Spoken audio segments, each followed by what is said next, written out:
नमस्कार दोस्तों, कैसे हैं आप लोग। उम्मीद करता हूं आप लोग सब अच्छे होंगे। आप देख रहे हैं अपना YouTube channel MS competition point 9456। मैं आपका दोस्त स्वागत करता हूं आपके अपने प्लेटफॉर्म पर।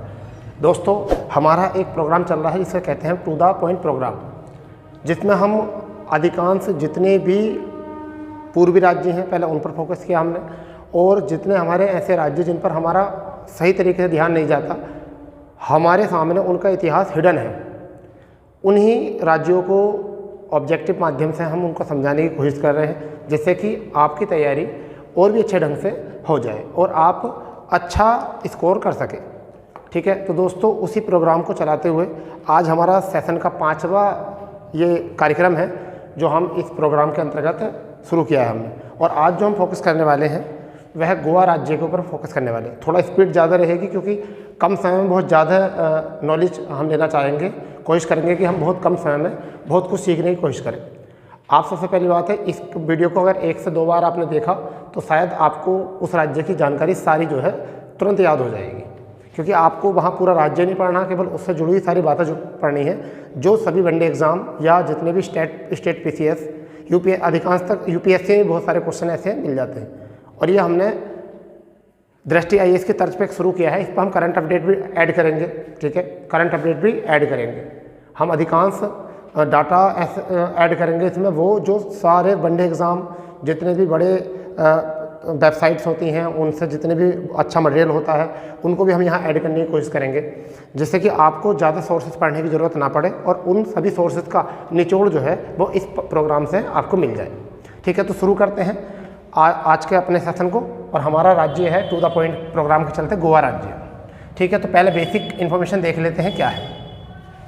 ठीक है, पहले बेसिक इन्फॉर्मेशन देखेंगे, फिर उसके बाद में जो इसकी डिटेल है वो देखेंगे, फिर बाद में हम इसमें जुड़े हुए करंट अफेयर का डाटा देखेंगे, क्या करंट अफेयर में क्या क्या घटना हो चुकी हैं राज्य से जुड़ी हुई। तो शुरू करते हैं। देखिए, क्षेत्रफल की अगर हम बात करें तो 3702 वर्ग किलोमीटर इसका क्षेत्रफल है। ये कभी एग्जाम में आता नहीं है। ठीक है, एग्जाम में क्या आता है वो देखिए, एग्जाम में आता है 28वां राज्य, यानी कि भारत का सबसे छोटा राज्य है। एग्जाम में आएगा क्षेत्रफल की दृष्टि से भारत का सबसे छोटा राज्य कौन सा है, तो गोवा राज्य है, जिसका क्षेत्रफल मात्र कितना है, 3702 वर्ग किलोमीटर है। जबकि भारत का सबसे बड़ा क्षेत्रफल की दृष्टि से राज्य कौन था, वो राजस्थान है। तो 2 पॉइंट यहाँ से आपको क्लियर हो चुके हैं। राजस्थान क्षेत्रफल की दृष्टि से सबसे बड़ा राज्य है, क्षेत्रफल की दृष्टि से सबसे छोटा राज्य जो है वह गोवा है। ठीक, बात करते हैं जनसंख्या की दृष्टि से। तो जनसंख्या की दृष्टि से अगर हम देखें तो 26वां इसका स्थान है, 26वां इसका स्थान है, यानी कि इससे कम जनसंख्या अरुणाचल प्रदेश में भी है। इससे कम जनसंख्या जो है वो अरुणाचल प्रदेश में भी इस जनसंख्या है। इसका मतलब कह सकते हैं कि 26वां स्थान जो है इसका यहाँ पर पड़ता है जनसंख्या के मामले में, और 14.5 लाख केवल इतनी जनसंख्या इसकी। विधानसभा सीटें एक सदनात्मक यहाँ पर प्रथा है, केवल एक सदन है, और वो कौन से रूप में है, विधानमंडल में केवल एक सदन है जिसे हम कह सकते हैं विधानसभा। और कितनी सीटें हैं, 40। जबकि विधानसभा में न्यूनतम सीटें जो होती हैं वो 60 सीटें होती हैं न्यूनतम। विधानसभा में न्यूनतम सीटें जो होती हैं वो 60 होती हैं, परंतु यह एक पिछड़ा राज्य था कभी, वो बाद में बताएंगे। इस वजह से ये बाद है, यहाँ पर 40 सीटें हैं केवल। कितनी सीटें हैं, 40। अगर हम राजधानी की बात करें तो पणजी राजधानी है। ठीक है, पणजी राजधानी है। इसको 1843 में बनाया गया था, 1843 में राजधानी बनाया गया था पणजी। क्यों बनाया गया था वो बात करते हैं इसके, क्यों, क्योंकि ऐसा था कि 1510 ईस्वी में 1510 ईस्वी में पुर्तगालियों ने 1510 ईस्वी में पुर्तगालियों ने गोवा को आदिल शाह, बीजापुर के शासक जो थे आदिल शाह से अपने कब्जे में कर लिया था 1510 में। ठीक है, 1510 में, परंतु गोवा को राजधानी बनाया पुर्तगालियों ने, इसको गोवा को अपनी राजधानी बनाया पुर्तगालियों ने, परंतु अपनी राजधानी गोवा से पणजी जो ले गए वो कब ले गए, 1843 में इसको लेकर वह गए थे। अगर राज्य गठन की बात करें 30 मई 1937 को गठन हुआ और 25वें राज्य के रूप में हो। ये एग्जाम में आता है कि भारत का 25वां राज्य कौन सा था। जैसे 22वां राज्य सिक्किम एग्जाम में आता है, 22वां राज्य के रूप में सिक्किम आता है। ऐसे ही तरीके से 25वां राज्य के रूप में जो है गोवा को पूछा जाता है, गोवा भारत का कौन से राज्य के रूप में गठित किया गया था। ठीक है, 26वें राज्य के रूप में जो गठित किया गया था वो छत्तीसगढ़ को किया गया था। 26वें राज्य के रूप में छत्तीसगढ़ को गठित किया गया था। 27वें राज्य के रूप में जो गठित किया गया था वो उत्तराखंड को किया गया था। और 28वें राज्य के रूप में जो गठित किया गया था वो आपके झारखंड को किया गया था। और 29वें राज्य के रूप में जो गठित किया गया था वो तेलंगाना को किया गया था। तो आपको ये भी पता होना चाहिए। और पहले राज्य के रूप में जो गठित किया गया था वो आंध्र प्रदेश को किया गया था। ठीक है, पहला राज्य आंध्र प्रदेश, 22वां राज्य आपका सिक्किम, 25वां राज्य गोवा, 26वां राज्य छत्तीसगढ़, 27वां राज्य उत्तराखंड और 28वां राज्य झारखंड, 29वां राज्य तेलंगाना। इन इतने भी याद रख ली तो आपको यहाँ से करेक्शन बहुत अच्छा हो जाएगा। सबसे बड़ा शहर की अगर हम बात करें तो वास्को डी गामा यहाँ पर एक बहुत सबसे बड़ा शहर है, जो केरल कालीकट बंदर का आया था ना वास्को डी गामा, पुर्तगाल से भारत के समुद्री मार्ग की खोज की थी, तो उसी के नाम पर एक शहर का नाम डाल दिया गया था यहाँ पर Vasco D gamma. Vasco D gamma. जिलों की अगर हम बात करें तो जिलों की बात करते हैं तो 2 जिले हैं। वो कौन कौन से 2 जिले हैं? एक तो है उत्तरी गोवा जिला, एक कौन सा है? उत्तरी गोवा जिला, और एक है दक्षिणी गोवा जिला। ठीक है जी, ये 2 जिले हैं इसमें, एक है उत्तरी गोवा जिला और दूसरा जो है वह दक्षिणी गोवा जिला है। तो अभी तक हमने जो सीखा है वो बेसिक इन्फॉर्मेशन सीखी है। क्या सीखिए? क्षेत्रफल कितना है? 3702, 28वां स्थान, जनसंख्या कितनी? 14.5 लाख, 26वां स्थान। ठीक, पहला स्थान यहाँ पर जनसंख्या में यूपी का है, पहला स्थान क्षेत्रफल में राजस्थान का है। विधानसभा सीटें 40 होती है, सबसे ज़्यादा विधानसभा सीटें यूपी में है, 500 हो सकती हैं, 403 है वर्तमान में। ठीक है, राजधानी पणजी क्यों बनी गई 1845 में? क्योंकि 1510 में पुर्तगालियों ने आदिल शाह से इस राज्य को जीता था।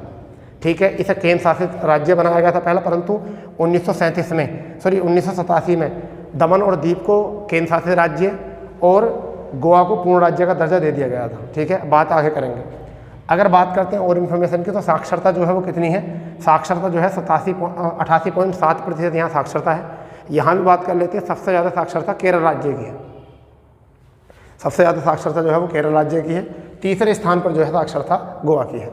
राज्यों में तीसरे स्थान पर जो है साक्षरता किसकी है? गोवा राज्य की है। ठीक है, जबकि यहाँ हम बात करें सबसे कम साक्षरता बिहार राज्य की है। सबसे कम साक्षरता जो है वो किस राज्य की है? बिहार राज्य की। ये भी बात है। यहाँ राजभाषा की अगर हम बात करें तो कोंकणी राजभाषा है। यहाँ पर कोंकणी राजभाषा है। संविधान की 22 भाषाओं में श्रेणी अंकित है, 22 भाषाओं में जो है अंकित है। और कोंकणी, नेपाली और मणिपुरी, ये 3 भाषाएं जो थी वो 71वें संविधान संशोधन के अंतर्गत ये जोड़ी गई थी। 71वें संविधान संशोधन के अंतर्गत ये जोड़ी गई थी। ठीक है, और कोंकणी भारतीय संविधान में कोंकणी 16वीं भाषा के रूप में इंगित है। कौन से नंबर की भाषा? 16वीं भाषा की। ठीक है, इतनी बात आ गई समझ में? क्लियर आ गई बात समझ में? आप अगर 22 भाषाओं को याद करना चाहें तो जाइए वहाँ पर प्ले लिस्ट में जो है एक शॉर्ट वीडियो पड़ी है, यानी कि छोटी क्लिप पड़ी है 5-6 मिनट की, जिसमें हमने पूरी 22 की 22 भाषाओं को याद करने का एक तरीका बताया है। आप वहाँ पर ट्रिक से याद कर सकते हो वहाँ से देख कर। ठीक है, तो ये 16वीं भाषा के रूप में जो है आपकी राजभाषा है। ठीक है, 16वीं भाषा के रूप में जो अंकित है संविधान में। लोकसभा सीटों की संख्या बताएं तो 2 है, क्योंकि जिले भी कितने हैं? 2 हैं। राज्यसभा सीटों में जो संख्या जाती है वो कितनी सीटें जाती हैं? 1। यानी कि कैबिनेट में जो जाते हैं ये जो संसद में जाते हैं, लोकसभा की 2 सीटें और राज्यसभा की 1 सीट के रूप में जाती हैं। ठीक है, लिंग अनुपात की अगर हम बात करें तो लिंग अनुपात 973 है। सबसे ज़्यादा लिंग अनुपात की अगर हम बात करें तो केरल राज्य में है। केरल राज्य में सबसे ज़्यादा लिंग अनुपात है। सबसे कम लिंग अनुपात की बात करते हैं हरियाणा राज्य में सबसे कम लिंग अनुपात है, और यहाँ पर जो लिंग अनुपात है वो 973 है। ठीक है, 19 दिसंबर 1961, ये बात याद रखना, क्योंकि 19 दिसंबर को हम मुक्ति दिवस के रूप में मनाते हैं। क्या मनाते हैं? मुक्ति दिवस के रूप में मनाते हैं। ठीक है, क्योंकि पुर्तगालियों से मुक्त किया गया था। तो पुर्तगाली देश में आए सबसे पहले और गए भी सबसे बाद में। पुर्तगाली लोग आए थे 1498 को। कब आए थे? 1498 को, वास्को डी गामा, जिसके नाम पर ही वास्को द गामा एक शहर का नाम पड़ा था यहाँ पर। ठीक है, यहाँ पर 30 मई 1987 याद रखना है, क्योंकि 1961 में केंद्र शासित राज्य का दर्जा दे दिया था।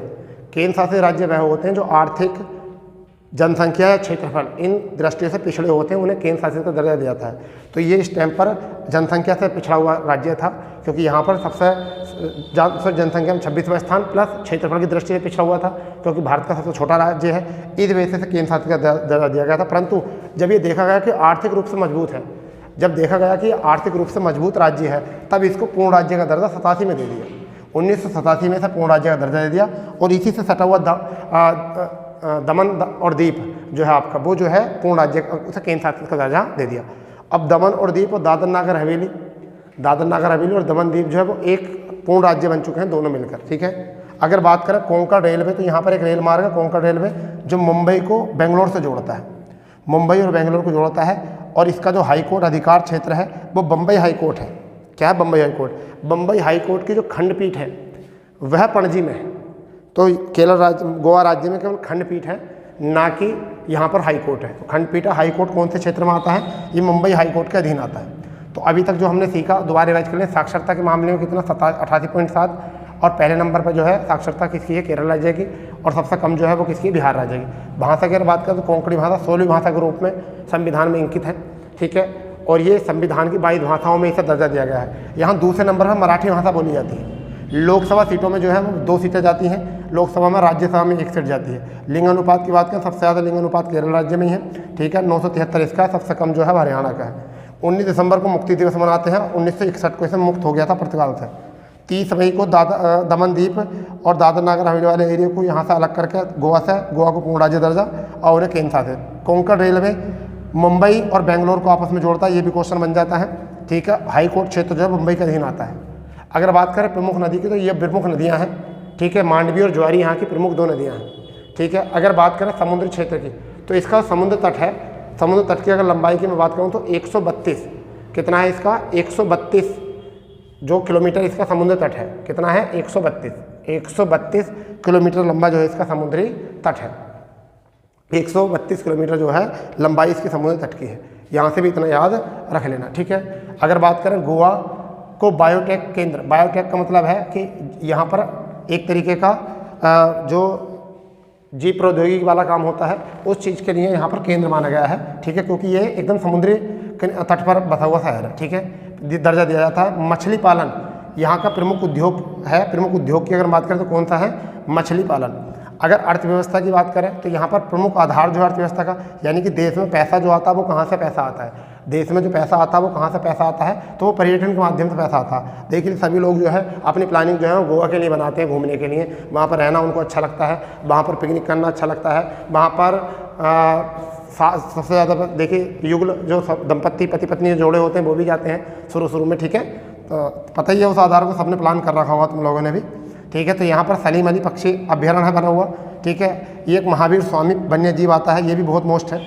और ये मोलेम राष्ट्रीय उद्यान, ये एग्जाम में आज तक आया नहीं है मोलेम, परंतु आने के चांसेस इस साल है।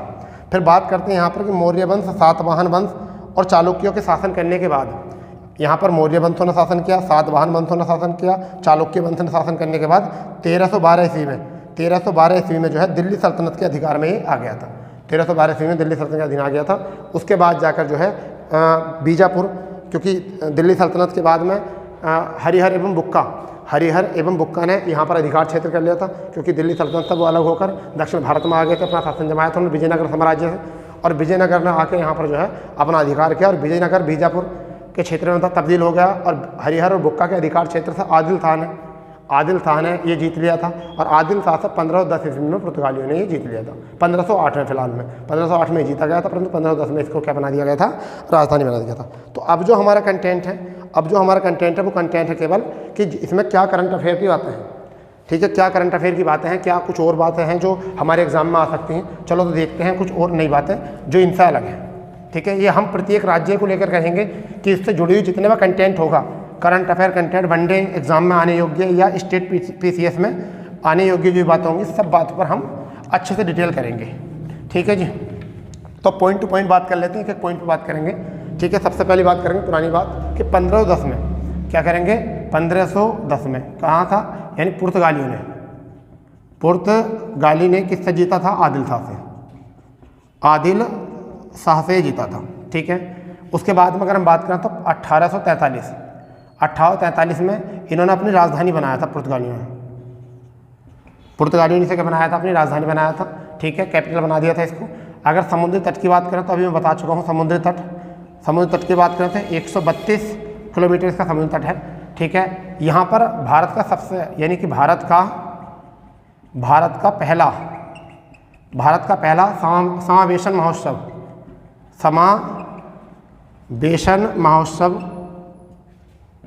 महोत्सव मनाया गया सबसे पहले। ये क्वेश्चन इंपॉर्टेंट है। अगर हम बात करें इसकी, अगर आप आगे बात करें तो 4 अप्रैल 2021 को 4 अप्रैल 2021 को यहाँ पर हुनर हाट, एक आपने सुना होगा हुनर हाट का अगर बात करें 24वां संस्करण, कितना 24वां संस्करण मनाया गया यहाँ पर। तो अभी कुछ ऐसी बातें हैं जो एग्जाम में सीधे पूछी जाती हैं। तो अभी देखिए 1510 में पुर्तगाली आदिल था, ये बात हो गई। राजधानी बनाया 1843, समुद्री तट जो है इसकी लंबाई है 132। भारत का पहला सामवेशिक महोत्सव गोवा में शुरू हुआ 4 अप्रैल 2021 को हुनर हाट का 24वां संस्करण यहाँ पर मनाया गया था। ठीक है, अगर हम बात करें यहाँ पर तो विवाह महोत्सव भी जो होता है वो कहाँ होता है, यहाँ पे होता है। विवाह महोत्सव कहाँ पर होता है, गोवा में होता है। ये भी एग्जाम में सीधा पूछ लिया जाता है। विवाह महोत्सव जो होता है वो कहाँ होता है, गोवा में। गोवा पहला एक राज्य बन गया है जो रेबीज मुक्त है, यानी कि देश का ये करंट कंटेंट है, देश का पहला राज्य जो क्या है, रेबीज मुक्त बन गया है। ठीक है, रेबीज मुक्त बन गया है। अगर यहाँ लोकप्रिय खेल की अगर हम बात करें, अगर लोकप्रिय खेल की अगर बात करें तो फुटबॉल है। क्या है, फुटबॉल यहाँ का लोकप्रिय खेल है। अगर बात करें गोवा मुक्ति दिवस तो ये आपको पीछे बता दिया गया है, 19 दिसंबर को मनाया जाता है। यहाँ पर कुछ ऐसे प्रोग्राम, कुछ कार्यक्रम चलाए गए हैं जिनको आपको याद रखना है, जैसे हर घर जल उत्सव, तो ये भी कहाँ मनाया गया है, गोवा में। ठीक है, यहाँ पर राष्ट्रीय सीमा शुल्क एवं जीएसटी संग्रहालय का उद्घाटन किया गया था यहाँ पर। ठीक है, उद्घाटन किया गया था। अगर हम बात करें हर घर जल महोत्सव की तो 2022 में इसका उद्घाटन किया गया था, यहाँ पर उत्सव किया गया था। ठीक है, तो यहाँ से अगर कुछ और बात करें तो एक बात और यहाँ से कर सकते हैं कि यहाँ पर लोकप्रिय खेल जो है वो फुटबॉल है, परंतु अधिकांश लोग जो है हॉकी का प्रयोग करते हैं। ठीक है, और एक और बता दें, करंट अपडेट में अगर बात करें, जैसे कि अभी बजट आया है तो बजट में अगर देखें तो मत्स्य क्षेत्र में 400 करोड़ का निवेश किया है। कितने करोड़ का, 400 करोड़ का इन लोगों ने निवेश किया है इसमें। इस तरीके से गोवा राज्य जुड़े हुए कुछ महत्वपूर्ण तथ्य थे जो आपको एग्जाम में और भी ज़्यादा हेल्प पहुंचा सकते हैं। और हमारे टू द पॉइंट प्रोग्राम में केवल आज के लिए इतना ही। कल मिलते हैं नए राज्य के जानकारी के साथ। जय हिंद, जय भारत।